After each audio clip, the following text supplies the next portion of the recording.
We settled into life in Zaire pretty quickly. The women have a plan where for the first month, you're fed, you're given a meal schedule, and you go from home to home and get to know the families. And I think more importantly, have the wife learn how to cope in the environment. I had a wood stove that I had to learn to cook on, and we had a kerosene refrigerator, but kerosene was expensive and it was rarely used. Generally, only when there was a big celebration coming up and we want ice to make ice cream. So Thanksgiving, Christmas, birthdays, 4th of July. There were, I think at the time, 7 expat families from different parts of the world. And we quickly bonded with the different families that were there. I felt a tremendous sense of isolation, though, because I didn't speak French.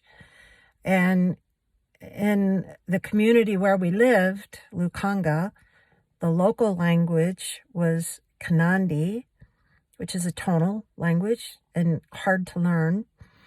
A lingua franca was Swahili, which actually is a relatively easy language to learn. And then, of course, the official language of French. And of course, I didn't speak any of them. The kids started picking up French and, well, all 3 languages fairly quickly. Mom did not. And often there were several, among this missionary group, there were several that were native French speakers from Mauritius primarily, and many times even our social events among the missionaries, everyone spoke in French. And I began to really feel a sense of not having my own identity, and I began to see myself increasingly through the lens of my ex-husband, Bob. I call it, in my actual dissertation, I call it amnesia of self. I had difficulty figuring out who I was and why I was there when I was so cut off from everybody. And as the kids became more fluent in French and Swahili and Kanandi, I found it extremely daunting that they would be translating for me. And I felt incredibly stupid. I'm a very verbal person, obviously, and the inability to communicate with anybody around me was just a burden and honestly left a scar on my psyche. And I know that my ex-husband felt I should have worked harder to learn French, and there's no doubt he was right about that, but it was just so difficult for me to cope with everything I was trying to learn to deal with, that the thought of trying to learn French, in addition to trying to learn how to cook on a wood stove and make bread from scratch without even, where you have to buy the kernels, the wheat kernels or berries, and start from that, it was just tough. So that first year, there were a lot of things that I just found difficult to deal with. But there were messages from God that reassured me. And one of them had to deal with flour and sugar. When we first arrived, the treasurer of the school had purchased a half bag, 50-pound bag of sugar for us, and they're larger grains than here, and a 50-pound bag of flour, a little bit of oil, a little bit of powdered milk. Those were your staples. I mean, everything really came from that flour and sugar. Rats were an ongoing problem where we lived. We lived in a house that actually had sun-dried brick, not kiln-dried, and the rats could chew through our walls in a night. At one point in that first year, in 1 month, once we started counting, we killed over 100 rats and mice. I mean, to this day, I can't I can't stand mice or rats, but, trying to keep your food safe. I didn't have containers to put things in. Um, we all had a pantry where we could store quite a bit of food. And there was a big screen porch off our houses with like a pie safe in them where you could put some of your vegetables. Um, and in our particular house, on the pantry, there was a way up high, there was a screened, very open screen, more like a wire mesh, at the top, near the top of the wall of the pantry. And we got a cat not too long after we arrived at Lukanga, actually in the local area. They were a delicacy, so getting a cat was not always easy, but we got one, and we were hoping that it would deal with our rat problem. And I started learning how, like, there was a local market that we could walk to that was maybe 1.5 kilometers down the road by the Catholic Mission. A road, I use that term very loosely. It was a rutted mess, frankly. And there was a store, a town about 45 kilometers away. I didn't get there in that first year, but there was the possibility of getting some things there, not much, but a few things. And I started to note that my bag of sugar it was changing color. And, I thought that was normal. And I also started to notice that there were little brown things in the sugar. And again, this was all new to me, right? I didn't know anything about what the food was like. When you bought the wheat kernels, you had to first sort them to get out the stones and, chunks of dirt and rat droppings, weevils, whatever. And then you had to wash it, and then you had to dry it, and then you had to grind it. And if you had white flour, which I did at the time, you frequently had to sift it because it also had extra things in it, worms and weevils. And I'm going to tell you, those first couple of times I made bread, I was deeply challenged not to have issues with my stomach. It was awful. You would get this sifter and you'd sift it out and all the worms would be crawling and the weevils would be moving about. Even to this day, it bothers me. But that's what we had. And, it was odd about my sugar. And one day I was in the kitchen working and I happened to notice the cat was getting into the pantry from that screen that had gotten dislodged. Must have been climbing up the wall, and it was using our bag of sugar as its potty litter. And when I realized that those brown chunks that I had been taking out were actually cat poop, I was horrified.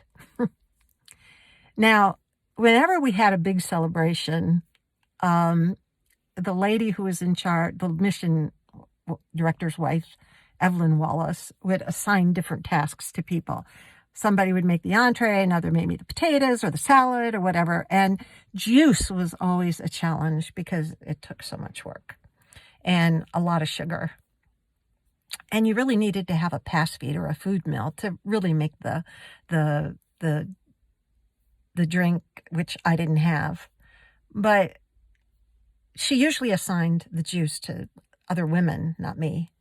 But in about the 5th month, and by this time everybody knew what had happened. Everybody but Evelyn had known what happened to my sugar. She said, it's time that Diane makes the sugar. And everybody kind of looks at one another. And nobody wanted me to, the juice. Nobody wanted me to make the juice. And Evelyn just insisted. So needless to say, we didn't use my sugar. But when I discovered what was up, I went to one of the missionary wives, probably sobbing. I do know I was traumatized because I had been using that sugar for quite some time. And I explained what happened, and she said, well, we're going to have to deal with it. So she came up and she kind of dug down into the sugar, removing it until we got to the point where there was no more yellow. And she said, okay, I couldn't throw that sugar away. That was what was purchased when we first got there, was a half year's salary. I couldn't throw the sugar away. And I thought, okay, fine. I told Bob what had happened. The kids didn't know. And all the other missionary wives except Evelyn learned what had happened. But, you do what you have to do. There's a joke that goes around that if you're a missionary and you arrive and you get a bag of sugar and it has all kinds of stuff in it and you just don't want to use it, you've been in the mission field for 2 weeks. If you get a bag of sugar and, flour, and you get it and it's got all kinds of bugs and stuff in it and you just sift it out, you've been there for 2 months. If you get a bag of sugar and you open it up and it's got all bugs and worms in it and you look and you say, what the heck, and you use it anyway without sifting it, you've been there for 2 years. And if you get a bag of sugar and you open it and there's no worms or bugs in it, and you go out into the yard to find some to put it in, you've been there for too long. And to tell you the honest truth, it kind of got that way. I'll never forget the time that we had one of our celebrations and the pilot's wife had made a cake.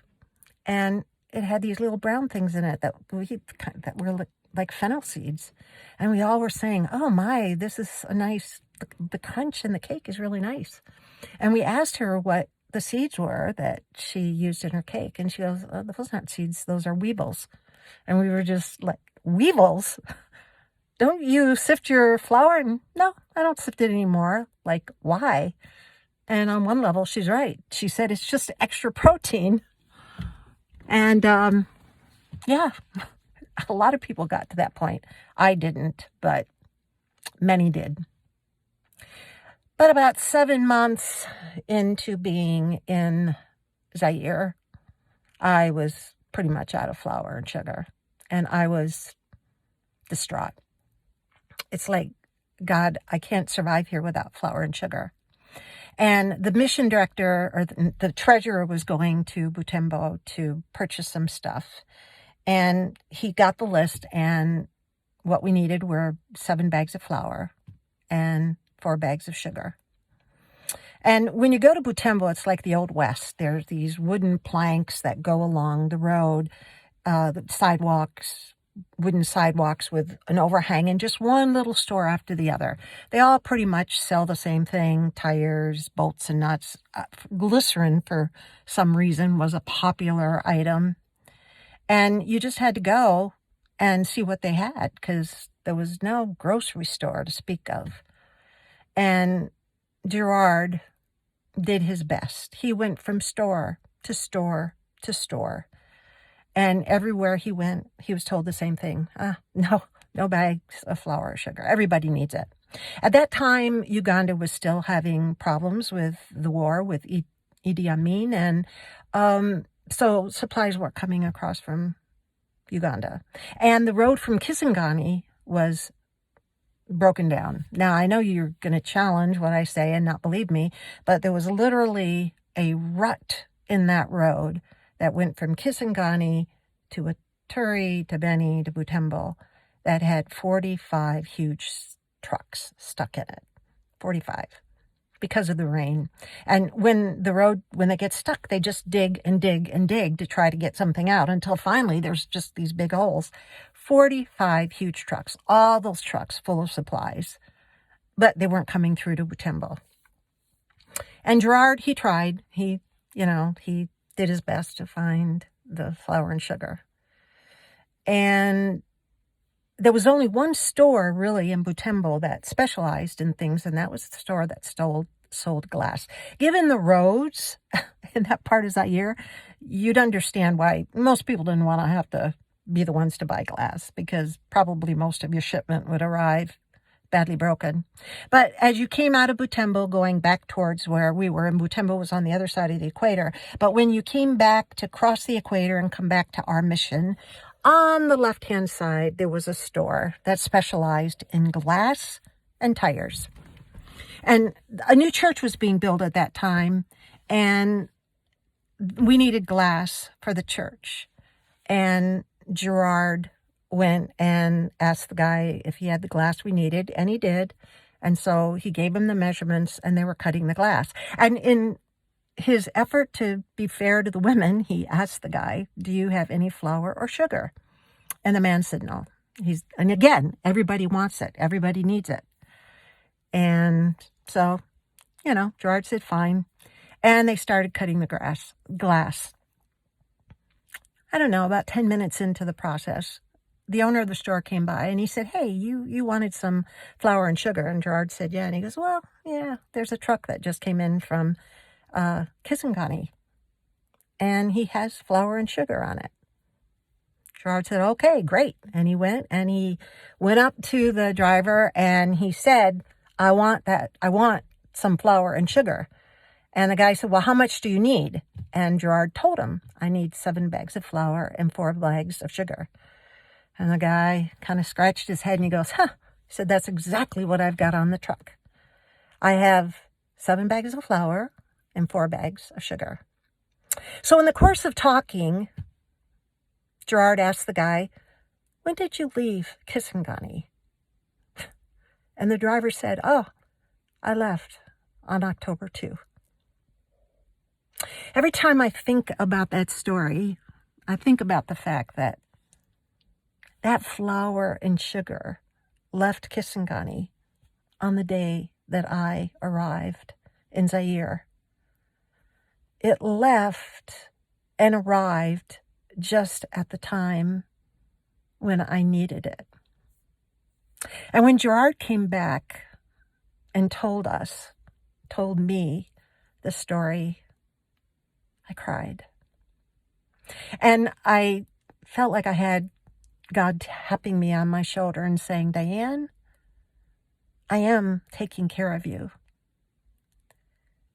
I am in charge." And when things happened later, during the time we lived there, things that would test my strength to my core, things that were unimaginable, I had to remember that God made sure that I had my flour and my sugar. So we've heard about rats, although there's more rat stories to come, and we've heard about flour and sugar. But I have some more exciting stories to share from Lukanga. I hope that you're liking my stories. I'm doing this for me, actually, and my kids and grandkids. But if you like my stories, subscribe and share them with your friends. I hope that we can all learn together how to empower our lives to become better people, stronger women, happier people. Talk to you later.